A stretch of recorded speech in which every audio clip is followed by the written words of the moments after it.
తిరుకుటుంబ మహోత్సవము. దైవభీతి కలవారు తల్లిదండ్రులను గౌరవింతురు.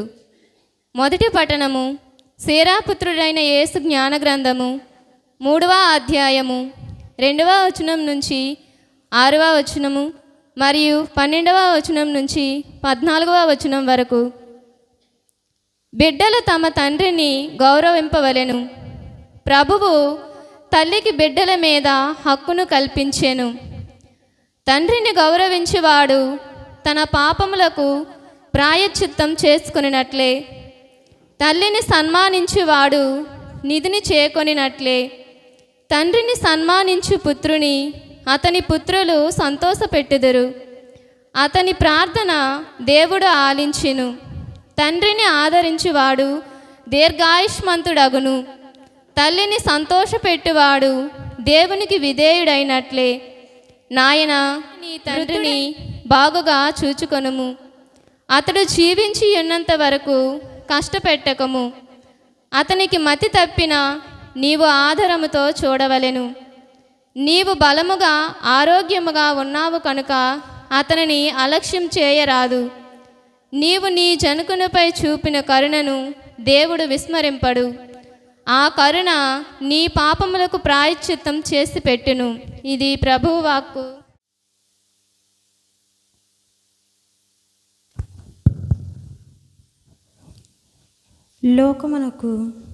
ఈ లోకమునకు సంబంధించిన క్రైస్తవ జీవితము 2వ పఠనము పునీత పౌలు గారు కొలస్సీలకు రాసిన లేఖ 3వ అధ్యాయము 12వ వచనము నుండి 21వ వచనం వరకు. మొదటి పఠనము పునీత పౌలు గారు కొలస్సీలకు రాసిన లేఖ 3వ అధ్యాయము 12వ వచనము నుండి 21వ వచనం వరకు. సోదరులారా, మీరు దేవునిచే ఎన్నుకొనబడిన ప్రజలు, ఆయనకు పరిశుద్ధులను ప్రియులను అయినవారు. కాబట్టి మీరు దయ, కనికరము, వినయము, సాత్వికత, ఓర్పు అలవరుచుకొనుడు. ఎవడైనను మరి ఒకని మీద ఏదో ఒక మనస్తాపం కలిగి ఉన్న ఎడల ఒకనిని ఒకడు సహించుచు క్షమింపవలను. మిమ్ములను ప్రభువు క్షమించునట్లుగాని మీరు ఒకరినొకరు క్షమింపవలెను. వీనికంటే అధికముగా ప్రేమను అలవర్చుకొనుడు. ఇది అన్నిటినీ పరిపూర్ణమైన ఐక్యముగా ఉంచగలదు. క్రీస్తు ప్రసాదించుడు శాంతి మీ హృదయములను పరిపాలింపనిండు. ఎలైనా ఈ శాంతి కొరకే మీరు ఒక శరీరముగా పిలువబడితిరి కనుక కృతజ్ఞులయుండు. క్రీస్తు సందేశము మీ హృదయములలో సమృద్ధిగా ఉండవలెను. పూర్తి విజ్ఞతతో ఒకరినొకరు బోధించుకొనుచు బుద్ధి చెప్పుకొనుడు. కీర్తనలను, గీతములను, భక్తి గీతములను గానము చేయుడు. మీ హృదయాంతరాలము నుండి దేవునికి కృతజ్ఞత తెలుపుచు గానము చేయుడు. మీరు చేసిడి ప్రతి కార్యమును లేక మీరు చెప్పిడి ప్రతి మాటను తండ్రి అయిన దేవునికు యేసు ప్రభువు ద్వారా మీరు కృతజ్ఞతలు తెలుపుచు ఆ ప్రభువు పేరట చేయవలెను. భార్యలారా, మీరు మీ భర్తలకు విధేయులుగా ఉండుడు. క్రీస్తుకు చెందిన వారిగా మీరు చేయవలసిన కార్యం ఇది. భర్తలారా, మీరు మీ భార్యలను ప్రేమింపుడు, వారి పట్ల కఠినముగా ప్రవర్తింపకుడు. బిడ్డలారా, మీరు మీ తల్లిదండ్రులకు అన్ని విషయములలోనూ విధేయులగుడు. ఇట్టిది క్రీస్తుకు ప్రీతిపాత్రము. తల్లిదండ్రులారా, మీరు మీ పిల్లలకు కోపము పుట్టింపకుడు, ఎలైనా వారికి అధైర్యము కలగవచ్చును కదా. ఇది ప్రభు వాక్కు. హల్లెలూయా, hallelujah, hallelujah, hallelujah, hallelujah, hallelujah, hallelujah, hallelujah, hallelujah, hallelujah, hallelujah, హల్లెలూయా. ప్రభు మీతో ఉండునుగాక. మీ ఆత్మతోనూ ఉండునుగాక. పునీత మత్తయి గారు రాసిన సువిశేషంలోని భాగము. ప్రభువా మీకు మహిమా కలుగునుగాక.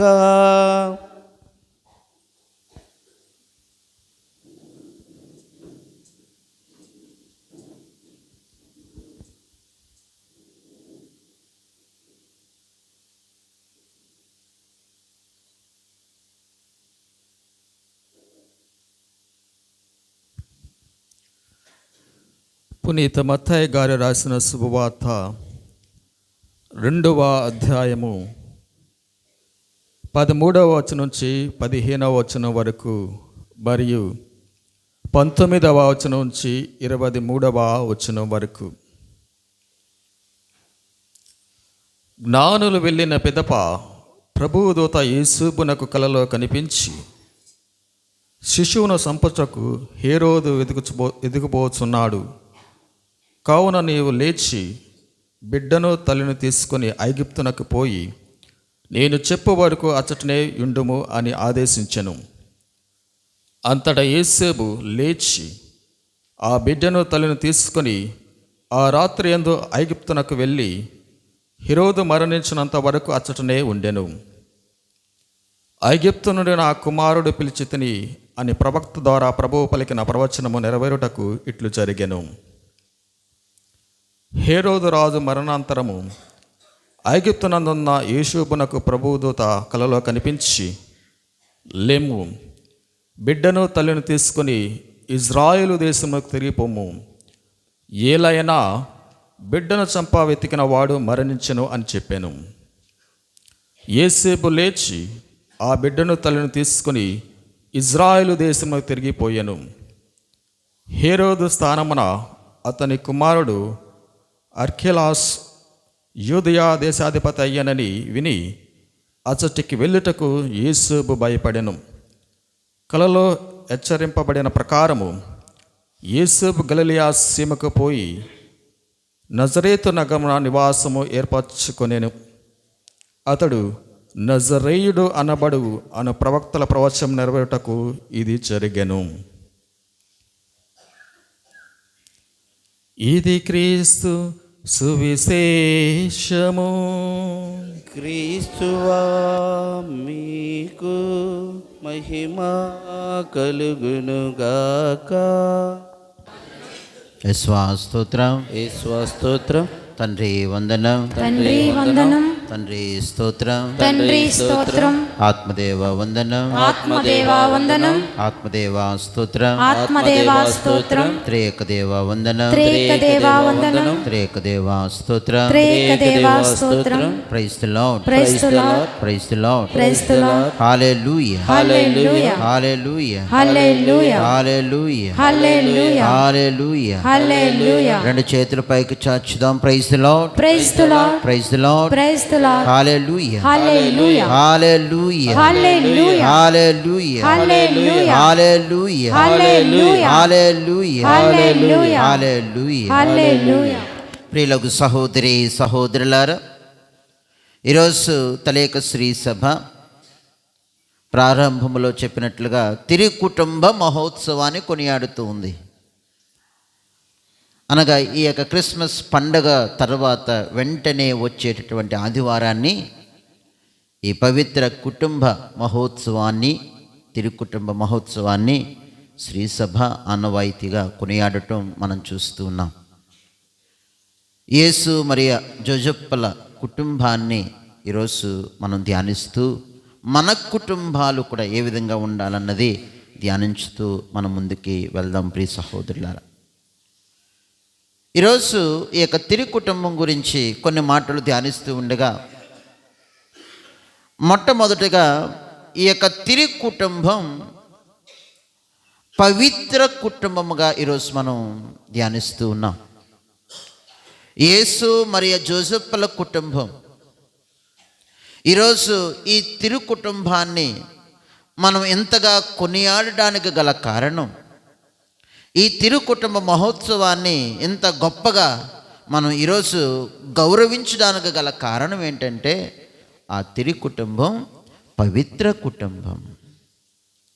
ఆ తిరి కుటుంబం దేవునికి ప్రియమైనటువంటి కుటుంబముగా జీవించినటువంటి కుటుంబం. ప్రియులకు సహోదరి సహోదరులారా, అయితే ఇది దేవుడు చేసినటువంటి కుటుంబమే, దేవుడు ఏర్పాటు చేసినటువంటి కుటుంబమే.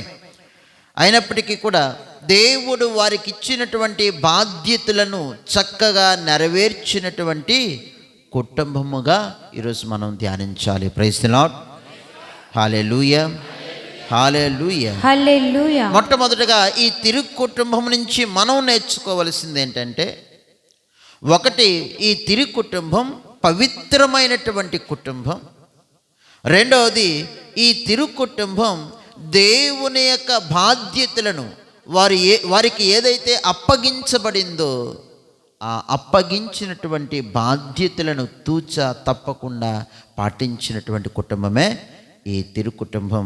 ప్రియులకు సహోదరి సహోదరులారా, ఇక మూడవది కూడా మనం జాగ్రత్తగా పరిశీలిస్తే, ఒకటి పవిత్రమైన కుటుంబం, రెండవది బాధ్యతలను చక్కగా నెరవేర్చినటువంటి కుటుంబం, మూడవది ఏంటంటే ప్రియ సహోదరులారా, ఈ కుటుంబం దేవుని చిత్తానికి లోబడినటువంటి కుటుంబం. Praise the lord. Hallelujah, hallelujah, hallelujah. Hallelujah. ఈరోజు ఈ మూడింటిని కూడా మనం ధ్యానిస్తూ ముందుకు వెళ్దాం ప్రియులారా. ఈరోజు మన కుటుంబాలు ఈ మూడింటిని పోలి మనం జీవిస్తున్నామా లేదా? ఒకటి పవిత్రమైన కుటుంబంగా, రెండవది దేవుడు మనకిచ్చినటువంటి బాధ్యతలను, తల్లిదండ్రులుగా బాధ్యతలను, భార్యాభర్తలుగా బాధ్యతలను, బిడ్డలుగా బాధ్యతలను మనం నెరవేరుస్తూ ముందుకు వెళ్తున్నామా లేదా? మూడవది, ఇప్పుడు నేను చెప్పినట్లుగా దేవుని చిత్తానికి లోబడి మనం జీవిస్తున్నాం. ఈ మాటలు ఈరోజు మనం ధ్యానించాలి ప్రియ సహోదరి సహోదరులారా. ఎందుకంటే ఈ ముగ్గురు కూడా, యేసు మరియు జోసెఫ్లు దేవుని చిత్తానికి లోబడ్డారు. మొట్టమొదటిగా యేసు ప్రభు యొక్క జీవితాన్ని మనం చూస్తే, ఆయన దేవుడై ఉండి మానవుడిగా జన్మించడం అదొక అద్భుతం. అదేవిధంగా దేవుని చిత్తానికి లోబడ్డం. ముగ్గురు సరి సమానులే, పితా పుత్ర పవిత్రాత్మ ముగ్గురు సరి సమానులే. కానీ ఆ గొప్ప స్థానాన్ని విడిచి దేవుడై ఉండి మానవుడిగా మన మధ్యకి రావటం, దేవుని చిత్తానికి తల వంచారు. అదేవిధంగా మనం చూస్తున్నాం ఆయన యొక్క జీవిత కాలంలో, ఇదిగో తండ్రి ఈ పాత్రను నా నుండి తొలగించుమని ప్రార్థించాడు బాధ కొలిది. కానీ మరలా తేరుకొని ఏం చేస్తున్నాడు? తండ్రి ఇది నా చిత్తము కాదు, నీ చిత్తమే జరగనిమ్ము అని చెప్పి ప్రభు పలికిన మాటలు అద్భుతమైన మాటలు పిల్లారా. ఆయన కష్టంగా ఉంది, ఇబ్బందిగా ఉంది అనిపించింది. ఆయన కూడా మానవ మాత్రుడు, పరిపూర్ణమైనటువంటి మానవ మాత్రుడే. తండ్రి ఈ పాత్రను నా నుండి తొలగించు అని ప్రార్థించాడు. కానీ మరలా తేరుకున్నాడు, ఇది సరైనది కాదు, నీ చిత్తము నెరవేరనిమ్ము. అమ్మ మరియ తల్లిలో కూడా మనం చూస్తాం, నేను పురుషుని ఎరుగును కదా, ఇది ఎట్లు సాధ్యం అని చెప్పి, నేను కన్యను కదా, ఇది ఎట్లు సాధ్యం అని చెప్పి పలికింది. కానీ మరలా వెంటనే అమ్మ మరియ తల్లి అంటుంది, ఇది నా ఇష్టము కాదు, మీ ఇష్టమే. ఇదిగో నేను మీ దాసురాలని, మీ మాట చొప్పున నాకు జరగనిమ్ము, పర్వాలేదు, మీ చిత్తానికి నేను తల వంచుతూ ఉన్నాను అని లోబడినటువంటి అమ్మ మరియ తల్లిని మనం చూస్తున్నాం ప్రియులారా. అదేవిధంగా జోసెఫ్ గారిలో కూడా అదే చూస్తున్నాం. జోసెఫ్ గారిలో కూడా మనం అదే చూస్తున్నాం ప్రియులారా. ఇదిగో బహిరంగముగా కాకుండా రహస్యముగా మరియుని విడిచిపెట్టాలని, ఆ తల్లిని విడిచిపెట్టాలని అనుకున్నా, మరలా వెంటనే దేవదూత కలలో కనిపించి ఎప్పుడైతే ఈ జోసెఫ్ గారికి చెప్పిందో, వెంటనే జోసెఫ్ గారు నిద్ర నుంచి లేచి అమ్మ మరియ తల్లిని పట్టుకొని బాధ్యతను స్వీకరించినటువంటి, దేవుని చిత్తానికి ఆయన తల వంచినటువంటి గొప్ప జీవితాన్ని మనం చూస్తున్నాం ప్రియులకు సహోదరి సహోదరులారా. ఈ ముగ్గురిలో కూడా ఇదే చూస్తున్నాం. వాళ్ళ బాధ్యతలు కూడా ఎంత చక్కగా నెరవేర్చారో మనం చూస్తున్నాము ప్రియులకు సహోదరి సహోదరులారా. ఇక 4వది కూడా ప్రియ దేవుని బిడ్డలారా ఈ తిరు కుటుంబం దేవుడే ఏర్పాటు చేసినప్పటికీ కూడా, ఈ తిరు కుటుంబం పవిత్రంగా జీవించినప్పటికీ కూడా, ఈ తిరు కుటుంబం ఇదిగో దేవుని యొక్క బాధ్యతలను తూచా తప్పకుండా చక్కగా నెరవేర్చినప్పటికీ కూడా, ఈ తిరు కుటుంబం దేవుని యొక్క చిత్తానికి లోబడినప్పటికీ కూడా వారు కూడా సమస్యలకి బాధలకి మినహాయింపు కాలేదు. Praise the lord. Hallelujah, hallelujah. వారి యొక్క జీవితంలో, ముగ్గురు యొక్క జీవితంలో కూడా పవిత్రంగా జీవించినప్పటికీ, దేవుని చిత్తానికి లోబడినప్పటికీ, వారి బాధ్యతలు నెరవేర్చినప్పటికీ కూడా వాళ్ళ జీవితంలో కూడా అనేక బాధలు, అనేక ఇబ్బందులు, అనేక సమస్యలు మనం చూస్తున్నాం. ఈరోజు మనం చదువుకున్నటువంటి ఈ యొక్క సుశేషపట్నంలో కూడా మనం చూస్తున్నాం. ఒకసారి చూడండి, మత్తయి శుభవార్త 2వ అధ్యాయం తీయండి ఒకసారి. మత్తయి శుభవార్త 2వ అధ్యాయము 13వ వచనం నుంచి ఒకసారి చూడండి. వారు వెళ్ళిన పిదప ప్రభువు దూత యేసేపునకు కలలో కనిపించి శిశువును చంపుటకు హేరోదు వెదకబోచున్నాడు, కావున నీవు లేచి బిడ్డను తల్లిని తీసుకొని ఐగుప్తునకు పారిపో. Praise the lord. హల్లెలూయా, హల్లెలూయా.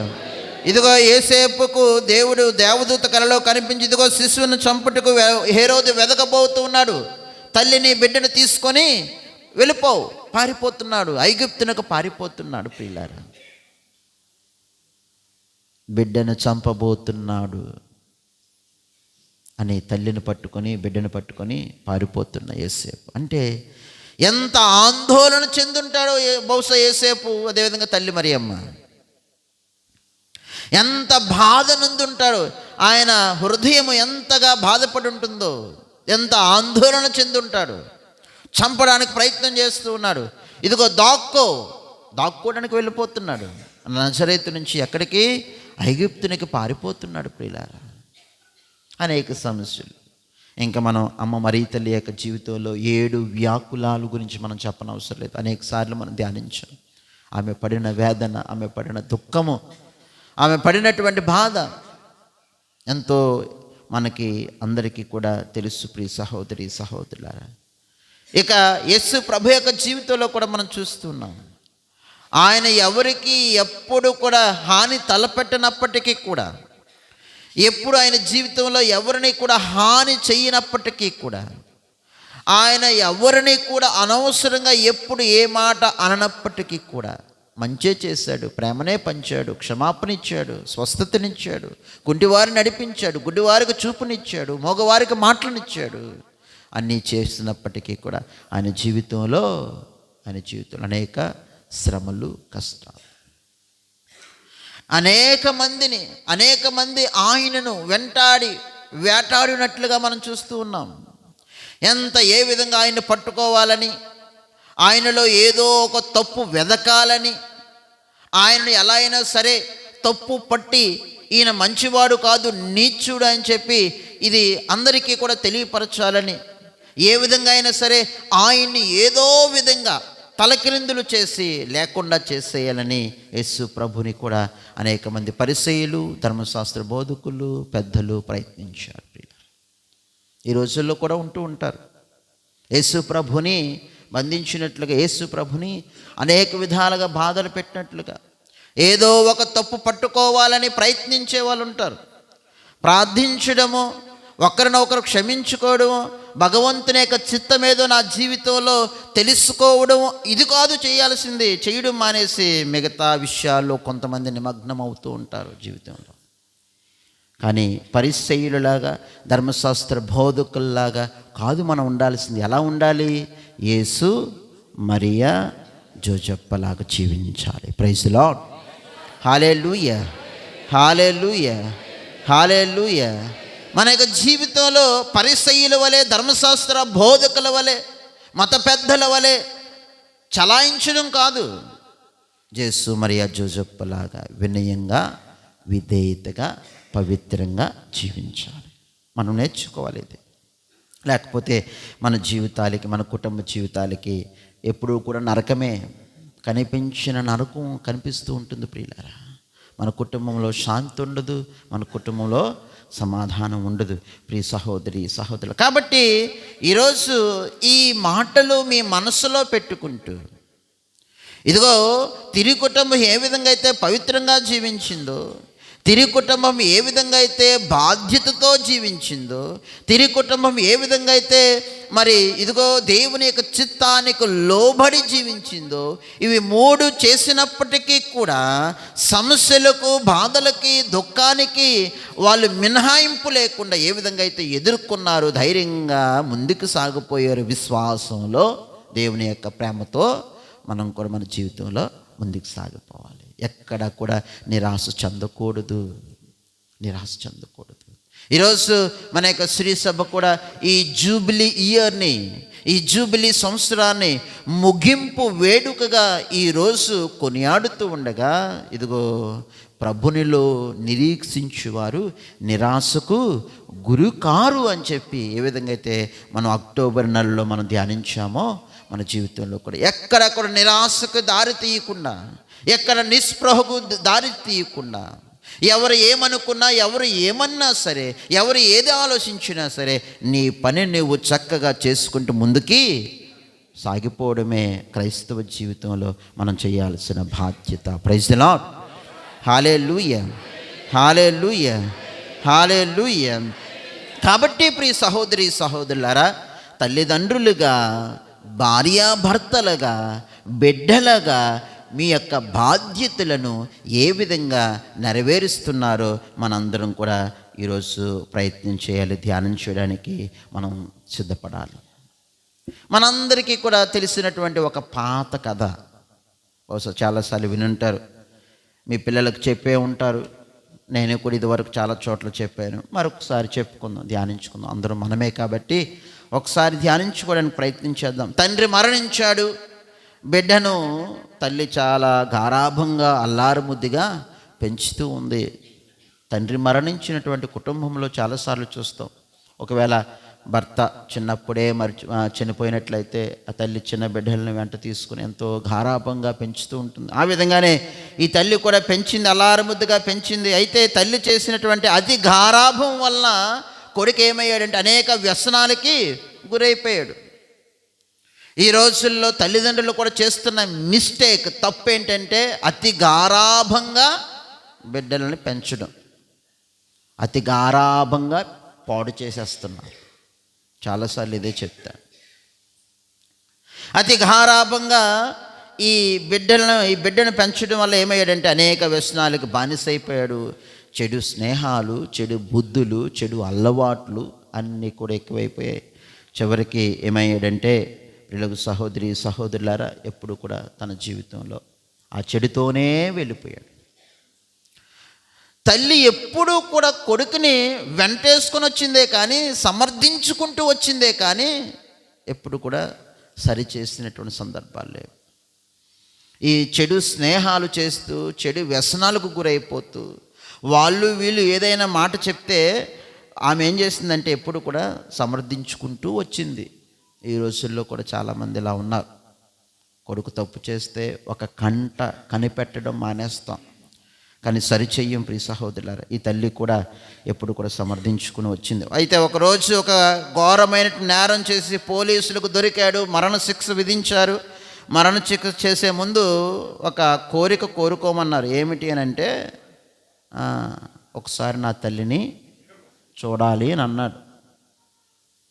మరణశిక్షకు ముందు నా తల్లిని చూడాలంటే సరే, తల్లిని పిలిపించారు. తల్లితో ఏదో మాట్లాడుతున్నట్లుగా దగ్గరికి పిలుచుకొని కొడుకు ఏం చేశాడు, గట్టిగా చెవు కొరికేశాడు. రక్తం కారేలాగా చెవు కొరికేశాడు. ప్రియ సహోదరి సహోదరు అందరికీ ఆశ్చర్యం, ఏంటి ఈ సమయంలో కూడా ఇంత క్రూరంగా ప్రవర్తిస్తున్నాడేంటి కొడుకు అని చెప్పి అందరికీ ఆశ్చర్యం. ఏమో కన్నీరు కారుస్తాడేమో, తల్లిని కౌగులించుకుంటాడేమో, తల్లితో ప్రేమగా ఒక మాట చెప్తాడేమో, ఏడుస్తారేమో ఇద్దరూ కలిసి అని అనుకున్నారు. అయితే అక్కడ అలా జరగలేదు. ఏమైంది, రక్తం కారుతూ ఉంది. అమ్మను దగ్గరికి పిలుచుకొని చెవిలో ఏదో చెప్తానన్నట్లుగా గట్టిగా కొరికేశాడు. ఈ కథ అందరికీ తెలుసు కదా, తెలుసా తెలీదా? Praise the lord, hallelujah, hallelujah, హల్లెలూయా. ఆ చెవులో అమ్మ చెవు కొరికే ముందు కొడుకు చెప్పిన మాటలు ఏంటంటే ఒక 2-3 మాటలు చెప్పాడు. మొట్టమొదటిగా ఆయన ఏం చెప్పాడంటే, అమ్మ నీవు చిన్నప్పుడే నన్ను మందలించి ఉంటే, మొట్టమొదటిగా మీరు గుర్తుపెట్టుకున్నటువంటి టైటిల్, మీరు అమ్మ నీవు నన్ను చిన్నప్పుడే మందలించి ఉంటే మొట్టమొదటిగా. రెండవది, నీవు చిన్న ఒక దెబ్బ వేసి ఉంటే రెండవది.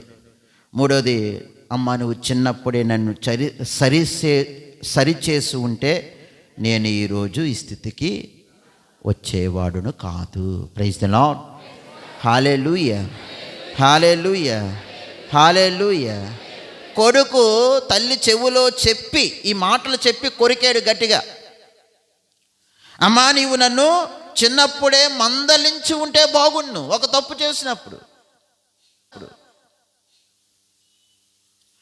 పక్కింటి వాళ్ళ పెరట్లో బీరకాయలు కోసుకొని వచ్చినప్పుడు బాగా తెచ్చావురా నాయన అని చెప్పి చక్కగా వండి పెడేసింది, అప్పుడే మందలించి ఉంటే బాగుండు.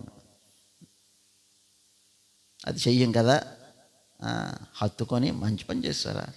ఆ అమ్మ చూసింది ఏటయ్యా, చూడలేదు కదా, అయితే పర్లేదు. మళ్ళీ ఇవి కూడా అడుగుతుంటారా?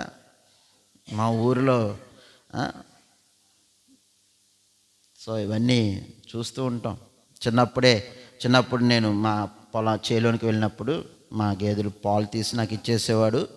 సో మా పొలంలో మా వాటిలో బెండకాయలు బీరకాయలు ఒక 4-5 ఏరుకొని వచ్చి నేను క్యాన్కి పాలు తీసుకెళ్ళేవాడిని. సో మా అమ్మని డిమాండ్ చేసేవాడిని, నేను పాలు పెట్టుకెళ్ళాలంటే క్యాన్కి నేను వచ్చేసరికి మార్నింగ్ చల్లదన్నానికి నువ్వు ఏం చేయాలి, కూర వండి రెడీ చేయాలి. సో మా అమ్మ అటు వెళ్ళేసరికి నంజుకోవడానికి అనమాట కూర వండి పెట్టేది చక్కగా.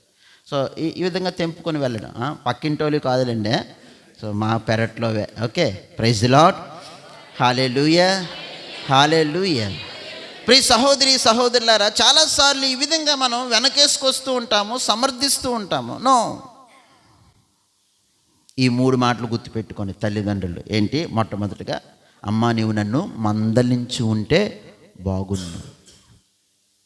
రెండవది, అమ్మా నీవు నన్ను చిన్నప్పుడు ఒక దెబ్బ వేసి ఉంటే, తప్పు చేసినప్పుడు దెబ్బ వేసి ఉంటే బాగుండు. మూడోది, అమ్మా నువ్వు నన్ను చిన్నప్పుడే సరిచేసి ఉంటే బాగుండు. ఈ 3 మనం చెయ్యాలి. ఏం చేయాలి? మందలించాలి, అవసరమైతే ఒక దెబ్బ వెయ్యాలి, ఇంకా అవసరమైతే సరిచేసి మనం వాళ్ళని తిన్నగా మనం పెట్టుకోవాలి. ప్రియులకు సహోదరి, ఎందుకంటే ఈ రోజుల్లో తల్లిదండ్రుల యొక్క బాధ్యతల్లో కూడా మరి నెరవేర్చలేకపోతున్నారు. బిడ్డలకి క్రమశిక్షణ నేర్పించడం అనేది ఈ రోజుల్లో చాలా కష్టమైపోతుంది. క్రమశిక్షణ నేర్పించడం లేదు. ఎందుకనంటే అందరికీ ఒకరు లేక ఇద్దరే. ఒకప్పుడు 4 ఉండేవారు, 5 ఉండేవారు, 6 ఉండేవారు, 7 ఉండేవారు. తేడా వస్తే అయ్యేది గట్టిగా, ఈడు పోతూ ఇంకొకరు ఉన్నారులే, 4 ఉన్నారులే, పర్వాలేదులే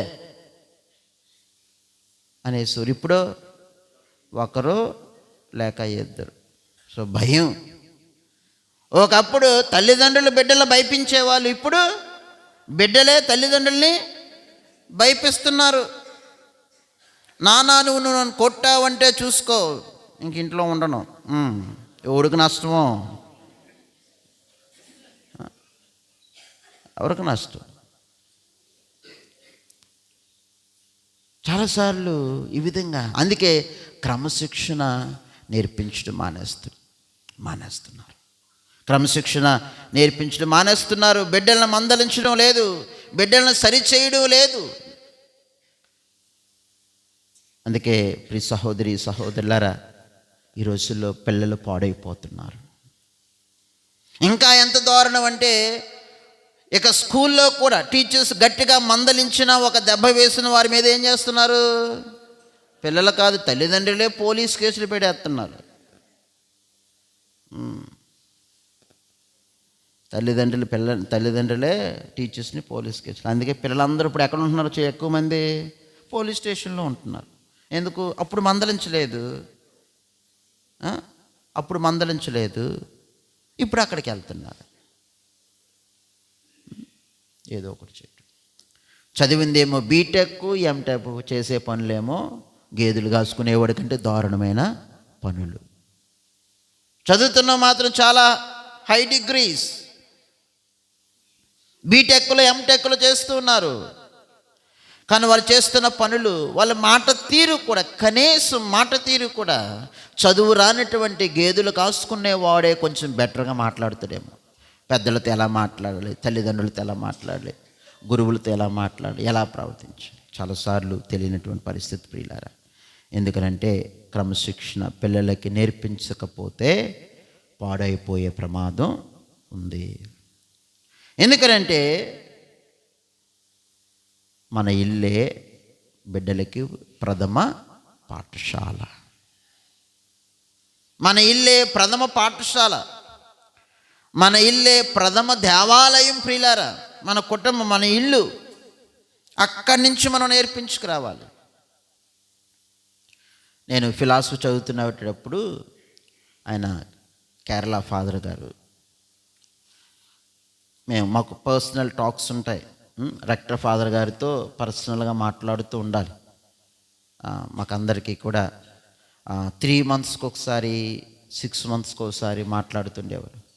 మొట్టమొదటిగా మాట్లాడుతుండేటప్పుడు ఈ రెక్టర్ ఫాదర్ గారు అన్నీ అడిగేవారు. మీ అమ్మ నాన్న ఎవరు, మీ అమ్మ నాన్నలు ఏం చేస్తారు, మీరు ఎంతమంది అన్నదమ్ములు, మీ అన్న ఏం చేస్తున్నాడు, తమ్ముడు ఏం చేస్తాడు, లేకపోతే ఏంటి, ఇవన్నీ అంటే కుటుంబ నేపథ్యాన్ని వాళ్ళు తెలుసుకునేవాళ్ళు. ఎందుకనంటే మన ప్రవర్తన, మన మాట తీరు కుటుంబాన్ని బట్టి వాళ్ళు అంచనా వేసేవారు. అందుకంటారు ఒక వ్యక్తి ఎలా ఉన్నాడు అని అంటే దానికంటే ముందు ఏం చూస్తారు, బ్యాక్గ్రౌండ్, ఫ్యామిలీ బ్యాక్గ్రౌండ్ ఎలాంటిది అని చూస్తారు. కుటుంబం ఎలాంటిది, ఒక వ్యక్తి యొక్క ప్రవర్తన, ఎక్కడి నుంచి వచ్చాము, ఏ పరిస్థితుల నుంచి వచ్చాము, ఎలాంటి పరిస్థితుల నుంచి వచ్చాము. కాబట్టి ప్రియ సహోదరి సహోదరులారా, ఆ రెక్టర్ ఫాదర్ గారు, కేరళ ఫాదర్ గారు ఇవన్నీ అడిగేవారు. నాకు అర్థమయ్యేదిగా, ఎందుకు అడుగుతుంటారు ఈయన అనుకునేవాడిని. తర్వాత అర్థమవుతుంది. తర్వాత మనం ఎంత ఎత్తుకు ఎదిగామన్నది కాదు, ఎంత ఎత్తుకు ఎదిగినా అసలైంది మాత్రం పోదు కొంతమందికి. ప్రియులకు సహోదరి సహోదరులు, కాబట్టి ఫ్యామిలీ, కుటుంబమే మొదటి పాఠశాల. కుటుంబం మొదటి పాఠశాల. కుటుంబం, ఇంట్లోనే నీ బిడ్డలు నువ్వు సరి చేసుకోవాలి, మందలించుకోవాలి. ఇంటి దగ్గర చిన్నప్పుడే నీ పిల్లల్ని ఏ విధంగా నువ్వు నడిపిస్తున్నావు, తర్వాత వాళ్ళు ఆ విధంగానే నడుస్తారు. ప్రియ సహోదరులు, కాబట్టి మాకు సెమినరీలో కూడా ఫార్మేషన్ అదే అంటారు. 13 సంవత్సరాల ట్రైనింగ్లో మేము నేర్చుకున్నది ఒక 20% అయితే 80% ఎక్కడ నేర్చుకుంటాం, ఇంటి దగ్గర బ్యాక్గ్రౌండ్. కాబట్టి ఫార్మేషన్కి వెళ్ళినంత మాత్రాన ఏదో పెద్ద మార్పు వచ్చేస్తుందని కాదు, కానీ ఇంటి దగ్గర నుంచి తల్లిదండ్రులుగా మనం ఏ విధంగా మన పిల్లలకి నేర్పిస్తున్నాము, అది చాలా important. Praise the lord. Hallelujah, hallelujah, hallelujah, hallelujah. కాబట్టి ప్రియులకు సహోదరి సహోదరులారా, మనం అందరం ఆత్మ పరిశీలన చేసుకోవాలి. నా బిడ్డల్ని నేను మందలిస్తున్నానా, నా బిడ్డల్ని నేను సరిచేస్తున్నానా, నా బిడ్డల్ని అవసరమైతే ఒక దెబ్బ వేయటానికైనా వెనకాడకుండా క్రమశిక్షణ నేర్పిస్తున్నానా లేదా అని పరిశీలించుకోవాలి. ఎప్పుడు కూడా మనం ఏదో ఒకటి సంపాదించడంలో మాత్రమే కాదు బిజీ అయిపోవడం. అందుకే ఒక వ్యక్తి అంటాడు, ఒక పెద్ద ఆయన అంటాడు, ఇదిగో తల్లిదండ్రులారా, పెద్దలారా, మీ శ్రమను ఎంతో వెచ్చిస్తూ మీ బిడ్డలకు ఆస్తి పాస్తులు, డబ్బు కూడబెట్టడానికి ప్రయత్నం చేస్తున్నారు, మంచిదే. కానీ వారి జీవితాలను సంస్కరించడానికి మాత్రం మీరు ఏమాత్రం ప్రయత్నం చేయటం లేదు. మీ బిడ్డల కోసం మీరు ఆస్తిపాస్తులు, డబ్బు సంపాదించడం కోసం ప్రయత్నం చేస్తున్నారు, కష్టపడుతున్నారు. మీ శ్రమనంతటిని దానికోసమే మీరు వెచ్చిస్తున్నారు, మంచిదే. కానీ అంతకంటే విలువైనటువంటిది ఏంటంటే మీ బిడ్డలను సంస్కరించాలి, మీ బిడ్డలను సరిచేయాలి. మీ బిడ్డలు అవసరమైనప్పుడు ఏ విధంగా వాళ్ళు ఎదుగుతున్నారన్నది చూడాలి. ఆయన అదే చెప్తాడు. ఇవన్నీ చాలా ముఖ్యమైనవి. కానీ మీరు చాలా పెద్ద తప్పు చేస్తున్నారు. బిడ్డలకు ఆస్తుపాస్తులు ఇవ్వడం మంచిదే, కానీ అంతకంటే ఏంటంటే వారికి క్రమశిక్షణ, విలువలతో కూడిన జీవితాన్ని మీరు అందించాలి. ఇది ఇవ్వాలి. మనం చాలా సంపాదిస్తాం, అన్నీ సంపాదించుకోవడం పెడతాం. తర్వాత మీ పిల్లలు మీ మాట వినట్లు, మీ పిల్లలు వేరో దారి, నీది వేరో దారి. ఏమైనా ఉపయోగం ఉందా? ఏమీ ఉపయోగం లేదు ప్రియులారా. మనసుకు సంతృప్తి ఉండదు. ఆ వయసులో కూడా 60 ఏండ్లు 50 ఏండ్లు వచ్చినటువంటి 70 ఏండ్లు 60 ఏండ్లు వచ్చినటువంటి ఆ ముసల తల్లిదండ్రుల యొక్క మనసులో ఆనందం ఉండదు, సంతోషం ఉండదు. నా పిల్లలు ఎంత ఎదిగారన్నటువంటి ఆనందం ఉండదు వాళ్ళకి. ఎందుకంటే వాళ్ళ క్యారెక్టర్, వాళ్ళ బుద్ధి మాత్రం అసహ్యంగా ఉంది. అమ్మని ఏ విధంగా చూసుకోవాలో తెలియదు, భార్యని ఏ విధంగా చూసుకోవాలో తెలియదు, అమ్మని భార్యని ఏ విధంగా బ్యాలెన్స్ చేసి వెళ్ళాలో కూడా తెలియదు. ఇద్దరు ఇంపార్టెంట్ మన జీవితంలో, ఇద్దరు ఇంపార్టెంట్. భార్యకైనా భర్తని, తల్లిదండ్రుల్ని కూడా ఏ విధంగా బ్యాలెన్స్ చేయాలి. అది రాకపోతే మన చదువులు వేస్తే, మన జ్ఞానము, మన వయసు అంతా వేస్ట్. చాలా కేర్ఫుల్గా వెళ్ళాలి ప్రియులారా. ఇది మనం నేర్చుకోవాలి. కాబట్టి ఆత్మ పరిశీలన చేసుకోవాలి. అందుకే మనకి చక్కటి ఉదాహరణ ఉంది ప్రియులారా. తల్లిదండ్రులు బిడ్డలను ఏ విధంగా చెప్పుకోవాలి, ఏ విధంగా వాళ్ళకి నేర్పించాలి అని చక్కగా మనకి తోబీతు గ్రంథంలో, ఇంతకుముందు నేను కూడా చెప్పాను, తోబీతు గ్రంథంలో తోబియాకు చక్కటి మాటలు చెప్తాడు. ఒకసారి చూద్దాం. తోబీతు గ్రంథం తీయండి ఒకసారి, 4వ అధ్యాయము. తోబీతు గ్రంథం 4వ అధ్యాయము 5వ వచనాన్ని ఒకసారి చూడండి. తోబీతు గ్రంథము 4వ అధ్యాయము 5వ వచనం తీసారా?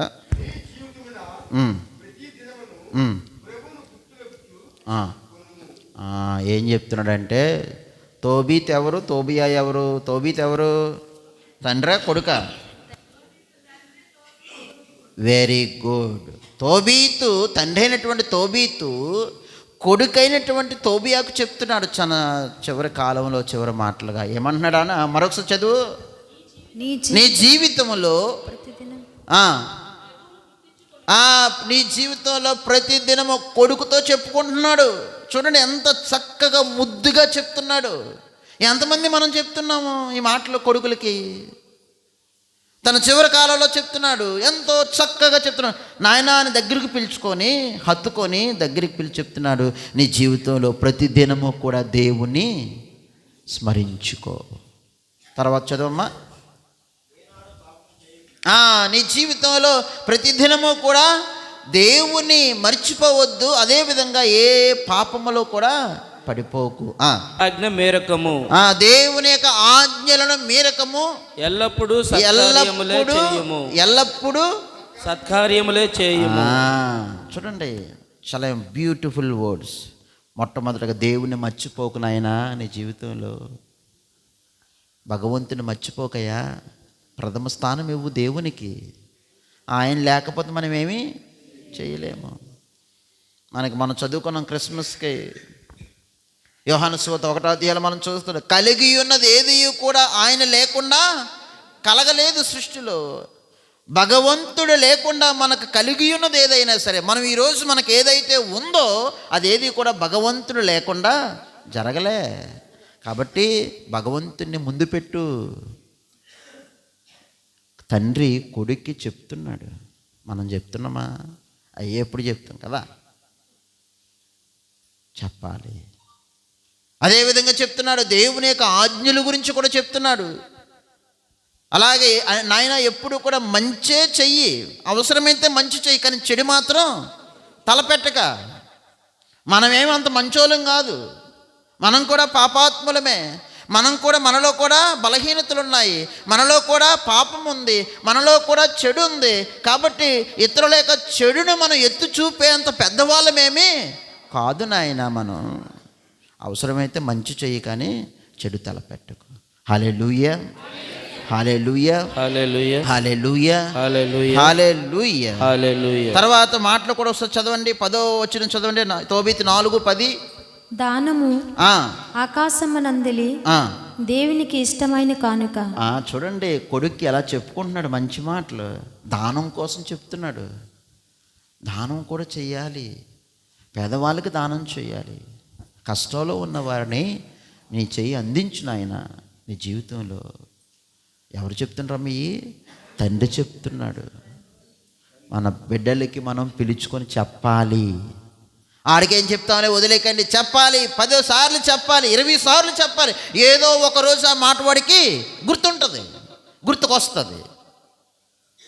ఎందుకు గురువులుగా మేము కూడా ఒక్కొక్కసారి చెప్పిందే చెప్పాల్సి వస్తుందంటే, ఒక్కసారి కాకపోతే మరొకసారైనా తాకుతుంది, హత్తుకుంటుంది. మన బిడ్డలకి మనం చెప్పాలి. తోబీతు చెప్పినట్లుగా మన జీవితంలో చెప్పాలి. తర్వాత అదే 4వ అధ్యాయంలో 13వ వచనంలో చదవండి. 13వ వచనం. కావున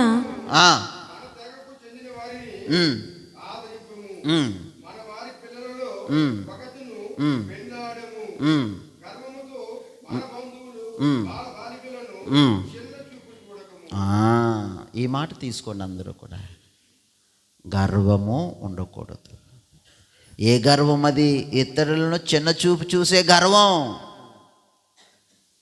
కొంతమందికి ఇది ఉంటుంది, ఇతరులను చిన్న చూపు చూసే గర్వం. చాలా తప్పు.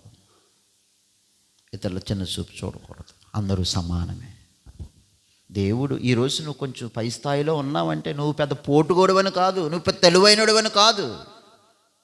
దేవుడు నిన్ను నిలబెట్టాడు కాబట్టి ఇతరులు నువ్వేం చేయాలి? చెయ్యి అందించి పైకి లేపాలి. ఈరోజు నీకు ఉద్యోగం ఇచ్చాడేమో, ఆ చెయ్య పడిపోయినటువంటి వారిని నువ్వేం చేయాలి? లేపడానికి నువ్వు ఉపయోగించాలి. అంతేగాని చిన్న చూపు చూడడానికి అది ఈడా నెవా. ఎందుకంటే నువ్వు పడిపోయే సమయం వస్తుంది. దేవుడు నీకు ఇస్తున్నటువంటి బలము, దేవుడు నీకు ఇస్తున్నటువంటి శక్తి, దేవుడు నీకు ఇచ్చినటువంటి డబ్బు ఇతరులు పడిపోయినటువంటి వారిని లేపడానికే కానీ చిన్న చూపు చూడటానికి కాదు ప్రియులారా. దేవుడు మనకిచ్చింది ఇతరులని లేపడానికి. తర్వాత మాటలు.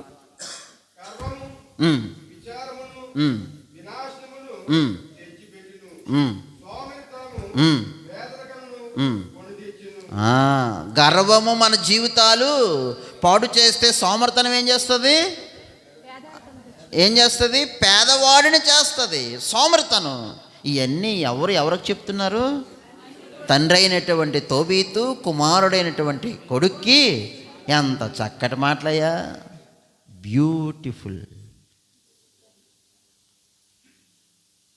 దేవుని స్మరించని చెప్పాడు, దేవుని ఆజ్ఞలు పాటించని చెప్పాడు, మంచే చెయ్యి చెడు చేయకని చెప్పాడు, గర్వం నీలో ఉండకూడదయ్యా అని చెప్పాడు, సోమర్తనం నీలో ఉండకూడదయ్యా అని చెప్పాడు.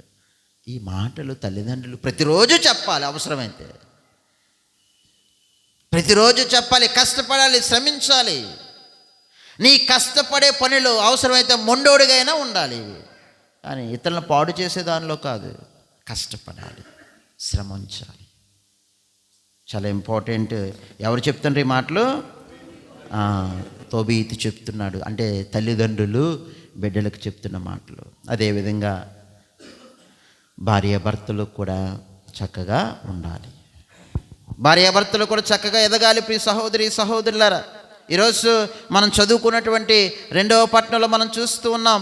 భార్యాభర్తలు ఏ విధంగా ఉండాలో ఈరోజు కొలిస్సీలకు రాసినటువంటి లేఖ 3వ అధ్యాయము 13వ వచనం ఒకసారి చూడండి. కొలిస్సీలకు రాసినటువంటి లేఖ ఈరోజు చదువుకున్నటువంటి 2వ పట్టణము 3వ అధ్యాయము. పర్వాలేదా? టైం అవుతుందా? 3వ అధ్యాయం 13వ వచనం చదవండి. కొలిస్సీలకు రాసిన లేఖ 3వ అధ్యాయం 13వ వచనం. ఎవడైనను మరి ఒకని మీద ఏదో ఒక మనస్తాపము కలిగి ఉన్న ఎడల ఒకనిని ఒకడు సహించుచు క్షమింపవలెను. మిమ్ములను ప్రభు క్షమించినట్లుగానే మీరును ఒకరినొకరు క్షమింపవలెను. భార్యాభర్తల జీవితంలో ఇది ఉండాలండి ప్రియులారా. ఈ రోజుల్లో లేకపోతుంది. భార్యాభర్తల జీవితంలో ఒకరిని ఒకరు క్షమించుకోవాలి. అందుకే ఎబ్రీ పత్రికలో కూడా ఉంది. ఎబ్రీ పత్రికలో మామూలుగా పెళ్లి సమయంలో మనం చదువుతాం, 13వ అధ్యాయంలో మనం చదువుతాం ఏంటంటే, ఇదిగో వివాహం చాలా ఘనమైనదని చెప్తాము. అట్ ద సేమ్ టైం అదే లైన్లో కొనసాగుతుంది ఏంటంటే, వివాహ బంధము నిష్కల్మషమైనదిగా ఉండవలెను. అంటే మీ వివాహ బంధంలో కల్మషం ఉండకూడదు. మీ వివాహ బంధం విశ్వాస పాత్రంగా ఉండాలి. మీ వివాహ బంధం నమ్మక పాత్రంగా ఉండాలని చెప్పి భార్యాభర్తలు ఏ విధంగా ఉండాలో కూడా ఈరోజు కుటుంబ జీవితాన్ని, తిరిగి కుటుంబం గురించి మనం నేర్చుకున్నప్పుడు మనం చదువుతున్నాం పిల్లలు.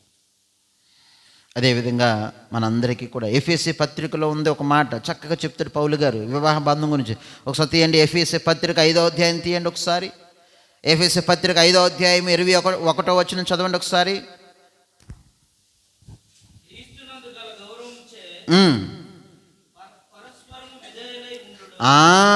పరస్పరము విధేయులై ఉండండి అని చెప్పి ఎవరు చెప్తున్నాడు? పౌలు గారు భార్యాభర్తలకు చెప్తున్నారు, పరస్పరము విధేయులై ఉండండి.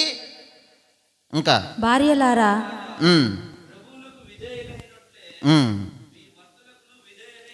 వెరీ గుడ్, పరస్పరము విధేయులై ఉండండి. పరస్పరం రెండు వైపులా ఉండాలి, ఒకవైపే కాదు.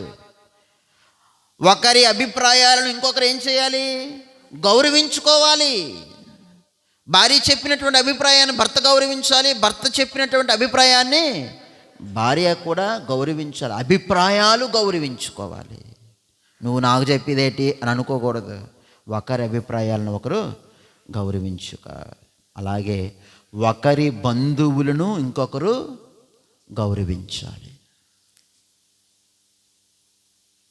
భార్య భర్త బంధువులను గౌరవించాలి, భర్త కూడా భార్య బంధువులను, కుటుంబాన్ని గౌరవించాలి. ఇది నేర్చుకో. వన్ సైడ్ అయిపోతుంది. ఇప్పుడు అదే చెప్తున్నాను. చిన్నారు, నీ లైఫ్లో కూడా వన్ సైడ్ అయిపోయిందా? అలాగే వెళ్తుంది కదా, అలా ఉండకూడదు. Okay, praise the lord. Hallelujah, hallelujah, hallelujah. So one side అయిపోకూడదు. చిన్నారో చెప్పినట్లుగా వన్ సైడ్ లవ్ ఉండకూడదు. రెండు వైపులు ఉంటేనే అవుతుంది అది. ఇప్పుడు అదే చెప్తున్నాడు ప్రసంగం అంతా. ఒకరి బంధువులను ఒకరు, ఒకరి అభిప్రాయాలు మరొకరు గౌరవించాలి, ప్రేమించాలి. ఇది చాలా ఇంపార్టెంట్ మన జీవితంలో. ఇక మూడవది కూడా, ఒకటి తల్లిదండ్రులు ఎలా ఉండాలో బిడ్డల పట్ల, రెండవది భార్య భర్తలు, మూడవది బిడ్డలు కూడా ఏ విధంగా తల్లిదండ్రుల పట్ల ఉండాలో. చక్కటి మాటలు పిల్లలకు ద్వితీయోపదేశ కాండంలో మనకు ఒక మాట ఉంది. ద్వితీయోపదేశ కాండం 27వ అధ్యాయం తీయండి ఒకసారి. ద్వితీయోపదేశ కాండము 27వ అధ్యాయము 16వ వచనం ఒకసారి చూడండి. ద్వితీయోపదేశ కాండము 27వ అధ్యాయము 16వ వచనం. తల్లిదండ్రులను గౌరవించిన వాడు, గుర్తుపెట్టుకోండి అయ్యా, గుర్తుపెట్టుకోండి ఈ మాటలు. తల్లిదండ్రులను గౌరవించిన వాడు శాపగ్రస్తుడు. బహుశా ఈ మాటలు టైం అయిపోతుంది అనుకుంటున్నారేమో కొంతమంది, బట్ చాలా విలువైన మాటలు. తల్లిదండ్రులను గౌరవించిన వాడు శాపగ్రస్తుడు.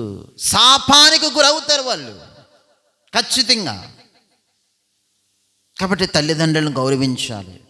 తల్లిదండ్రుల కంటే నువ్వు ఒక మెట్టు ఎక్కువ చదివేవేమో, తల్లిదండ్రుల కంటే ఒక మెట్టు నీకు ఎక్కువ అధిక జ్ఞానం ఉందేమో, తల్లిదండ్రుల కంటే ఒక మెట్టు నువ్వు అందంగా ఉన్నావేమో, తల్లిదండ్రుల కంటే నువ్వు ఒక మెట్టు బలంగా ఉన్నావేమో. బట్ నెవర్, చిన్న చూపు చూడక. తల్లిదండ్రులు వాళ్ళు త్యాగం చేసి నీకు ఇచ్చారు కాబట్టి నువ్వు బలంగా ఉన్నావు. వాళ్ళు త్యాగం చేసి, బహుశా కొన్నిసార్లు మనం చూస్తాం, తండ్రి ఎప్పుడు బట్టలు కొనుక్కున్నాడో తెలియదు, కానీ పిల్లలకు మాత్రం ప్రతి క్రిస్మస్కి, ప్రతి పుట్టినరోజుకి, సంక్రాంతికి ఒక డ్రెస్ తీస్తాడు, దీపావళికి ఒక డ్రెస్ తీస్తారు, క్రిస్మస్కి ఒక డ్రెస్ తీస్తారు, పుట్టినరోజుకి ఒక డ్రెస్ తీస్తారు, న్యూ ఇయర్కి ఒక డ్రెస్ తీస్తారు. కానీ నాన్న మాత్రం ఎప్పుడు కొనుక్కున్నాడో తెలియదు. ఎప్పుడు కొనుక్కున్నాడు ఎప్పుడన్నా ఆలోచించారా? ఆలోచించి, నాన్న నువ్వు కొనుక్కోనాయన, నాన్న నాకే ఎప్పుడు కొంటున్నావు అని అంటారా? అనరా? అంటే వాళ్ళ అందాన్ని, వాళ్ళ సుఖాన్ని, వాళ్ళ దాన్ని త్యాగం చేసి నీకు కొంటే ఈరోజు నువ్వు సోకులు చేస్తున్నావు.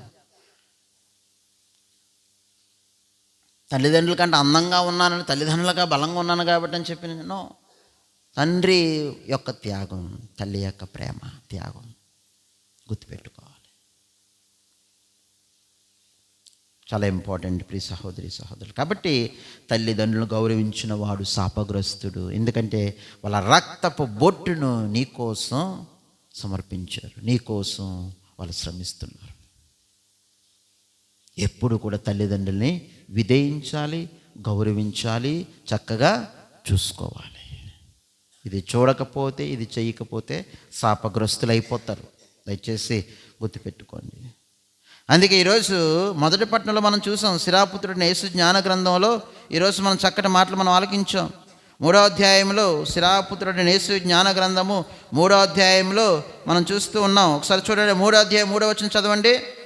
తండ్రిని గౌరవించిన వాడు తన పాపములకు ప్రాయశ్చిత్తము చేసుకున్నట్లే. చూడండి ఎంత బ్యూటిఫుల్ వర్డ్స్.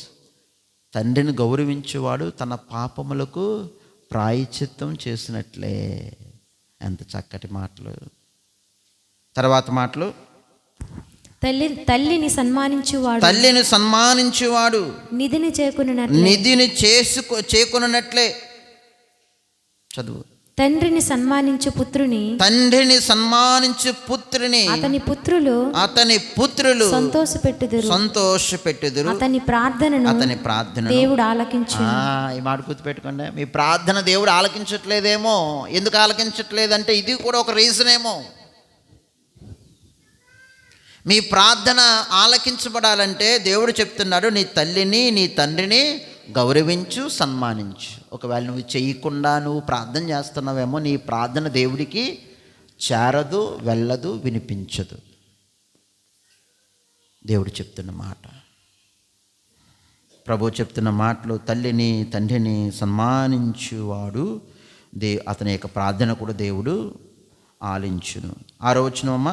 తండ్రిని ఆదరించువాడు దీర్ఘాయుష్మంతుడగును. తల్లిని సంతోషపెట్టువాడు దేవునికి విధేయత చూపినట్లే. అంటే ఇవన్నీ పిల్లల యొక్క బాధ్యతలు. మరొక మాట ఉంది కూడా చూడండి ఒకసారి. 9వ వచనం చదవమ్మా. తండ్రి ఆశీస్సుల వలన బిడ్డల గృహములు వృద్ధి చెందును, తల్లి శాపం వలన పిల్లలు కొంపలు కూలిపోవును. చూడండి, శాపాలు కూడా ఉన్నాయి. 9వ వచనంలో చాలా చక్కగా ఉంది. తల్లిదండ్రుల యొక్క ఆశీస్సుల వలన బిడ్డల యొక్క గృహములు ఏమవుతాయి? వృద్ధి చెందుతాయి. తల్లిదండ్రుల యొక్క ఆశీస్సులు ఉంటేనే బిడ్డల యొక్క జీవితాలు, కుటుంబాలు వృద్ధి చెందుతాయి. ఒకవేళ మనసులోనైనా తల్లి బాధపడి ఏమైనా కానీ అయ్యిందా, శాపం వలన పిల్లల కొంపలు ఏమైపోతాయి? కూలిపోతాయి. అందుకే తల్లిదండ్రులు, కొంతమంది తల్లులు అంత దుఃఖంలో కూడా బిడ్డలను వాళ్ళు శపించరు. పోన్లే, నా బిడ్డ ఎక్కడో దగ్గర బాగుంటే చాలు. నన్ను దవడ మీద కొట్టాడు, నా కొడుకే, నేను కనిపించి నా కొడుకే నన్ను కొట్టాడు, నన్ను కాలుతో తన్నాడు, నా బిడ్డే, నా కడుపును పుట్టిన బిడ్డే తన్నాడు నన్ను, అయినా సరే శపించిన. ఎందుకంటే నా బిడ్డ యొక్క జీవితం కొంప కూలిపోతుంది. చూడండి, తల్లి ప్రేమ, తండ్రి ప్రేమ. ఇది అర్థం చేసుకోవాలి పిల్లలకు. సహోదరులారా, ఇవి చాలా ఇంపార్టెంట్ మాటలు ప్రియులారా. అదేవిధంగా ముసలి తల్లిదండ్రులను కూడా మనం చాలా జాగ్రత్తగా చూసుకోవాలి, బాధ్యతగా మనం చూసుకోవాలి, వారిని గౌరవించాలి. అదే మాటలో మనకి ఉంది. ఒకసారి చూడండి, 3వ అధ్యాయము 12వ వచనం చదవమ్మా. నాయనా వృద్ధుడైన నీ తండ్రిని బాగుగా చూసుకొను. చాలా జాగ్రత్తగా చూసుకో. అతడు జీవించి ఉన్నంత వరకు కష్టపెట్టకము. జాగ్రత్తగా చూసుకో. అతడు జీవించిన వృద్ధుడైన నీ తండ్రి, నీ తల్లి మంచం మీద పడి ఉందేమో, ఎందుకు ఈ చీడది ఇంకా పోలేదని అనుకోకండి. అలా అనుకున్న వాళ్ళు లేరా? బ్రతుకుండగానే శ్మశానానికి తీసుకుపోతున్న సంఘటనలు చాలా ఉన్నాయి. బోల్డ్. ఇంకా ఇది చావటం లేదని ఏదో చేసే కుటుంబాలు కూడా ఉన్నాయి. ఎందుకు మాకు కంపు కొడుతుంది దీంట్లో, ఈ ముసలిది అక్కడే నెంబర్ 1 అక్కడే నెంబర్ 2 చేసేస్తుంది, ఈ కంపుది అని చెప్పి గౌరవించకుండా. కానీ అక్కడ ఏముంది ప్రియులారా, చాలా చక్కటి మాటలు. నాయన, వృద్ధుడైన నీ తండ్రిని బాగుగా చూసుకొనము, అతడు జీవించి ఉన్నంత వరకు ఆయన మనసు కష్టపెట్టకు. తర్వాత మాట ఒకసారి తర్వాత మాటలు కూడా చాలా చక్కగా ఉన్నాయి. ప్రియ సహోదరి 8వ అధ్యాయం తీయండి. శ్రీరాపుత్రుడైన యేసు జ్ఞాన గ్రంథంలోనే 8వ అధ్యాయం తీయండి. 8వ అధ్యాయము 6వ వచనం ఒకసారి చూద్దామమ్మా. చివరిగా వృద్ధిని చిన్న చూపు చూడవలదు. వృద్ధులను చిన్న చూపు చూడవలదు. మనమందరము ముసలివారగుదుము కదా. మనం కూడా ముసలు అవుతాం కదా, చిన్న చూపు చూడకండి. తర్వాత 8వ వచనం. ఎటువంటి వాడు 9వ వచనం. వృద్ధుల ఉపదేశములను అనాధారము చేయవలదు. వాళ్ళు చెప్పే మాటలు ప్రక్కన పెట్టేయకండి, వాళ్ళు ఎంతో జ్ఞానంతో ఉన్నారు. వారు తమ పూర్వుల నుండి వారిని నేర్చుకుని వారి నుండి నీ విజ్ఞానమును గడింతువు. అవసరము కలిగినప్పుడు జవాబును ఎట్లు చెప్పవలెను కూడా తెలుసుకుందువు. తల్లిదండ్రులు, ముసలి తల్లిదండ్రుల నుంచి జ్ఞానాన్ని మనం పొందుకోవాలి. వాళ్ళు వేస్ట్, ఎందుకు పనికిరారు అనుకోకండి. వాళ్ళ దగ్గర నుంచి మనం ఎంతో జ్ఞానాన్ని పొందుకోవాలి. 2 చేతులు జోడించుదాం. ఈరోజు ఆత్మ పరిశీలన చేసుకుందాం. ఏ విధంగా మనం జీవిస్తూ ఉన్నాము, ఏ విధంగా మన జీవితాలు ఉన్నాయి. తల్లిదండ్రులుగా నా బిడ్డల్ని ఏ విధంగా మందలిస్తున్నానా, సరిచేస్తున్నానా, అవసరమైతే దెబ్బ వేస్తూ క్రమశిక్షణలో పెంచుతున్నానా?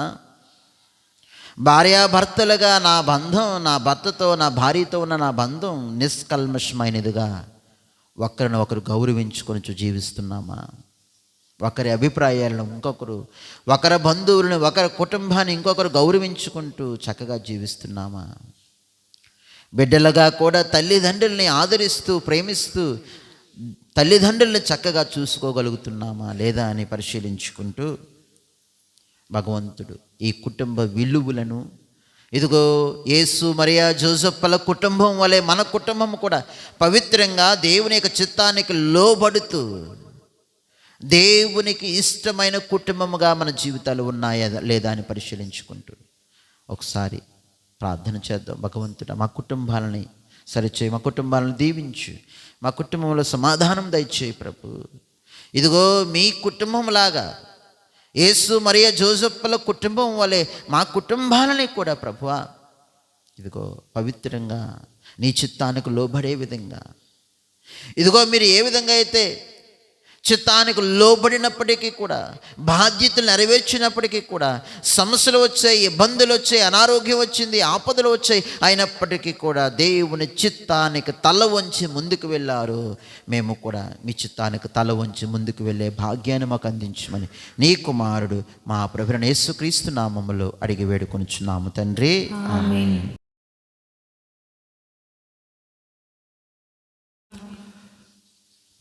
మన తిరుసభను పాలిస్తున్నటువంటి జగత్ గురువుల కోసం,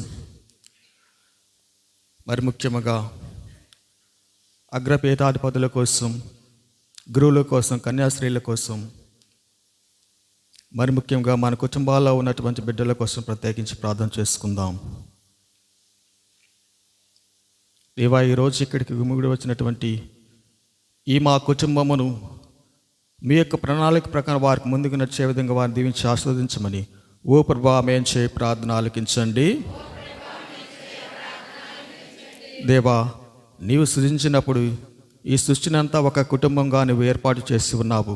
ఆ కుటుంబంలో జీవిస్తున్నటువంటి ప్రతి ఒక్క ప్రాణికి మీ యొక్క చిత్తాన్ని ప్రకారం ముందుకు నడిచే విధంగా, మరి ముఖ్యంగా ఈ మా సంఘములో కుటుంబంగా ఉన్నటువంటి వీరందరిని దీవించి ఆశీర్వదించమని ఓ ప్రభా మేము చేయి ప్రార్థన ఆలకించండి. ఓ ప్రభా మేము చేయి ప్రార్థన ఆలకించండి.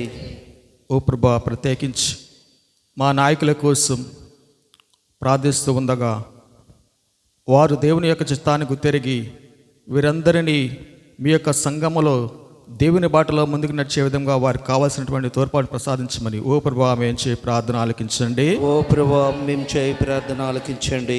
మరి ముఖ్యంగా మన కుటుంబంలో ఉన్నటువంటి సమస్యల కోసం, బిడ్డల కోసం, వారి యొక్క భవిష్యత్తు కోసం దేవుని యొక్క ప్రణాళికలో ముందుకు నడిచే విధంగా వారికి కావాల్సినటువంటి దేవుని సహాయాన్ని అందించమని ఓ ప్రభువా మేము చేయి ప్రార్థన ఆలకించండి. చేయి ప్రార్థన ఆలకించండి. కొద్ది క్షణంగా ఉండి మన యొక్క తలంపులను దేవునికి విన్నవించుకుందాం.